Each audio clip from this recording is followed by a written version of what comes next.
یه پاخور میدونیم که ما پاخورمون رو با کلیپس میبندیم.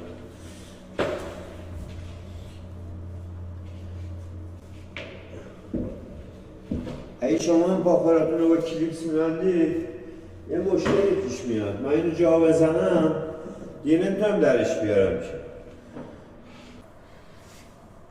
یه بسته دستگیره.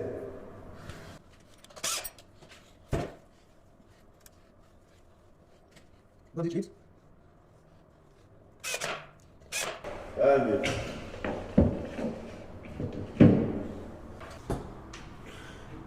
در رو باز میکنم میکشم پاخور بیرون. حالا که میخوام پاخور درم در رو باز میکنم میکشم. بله.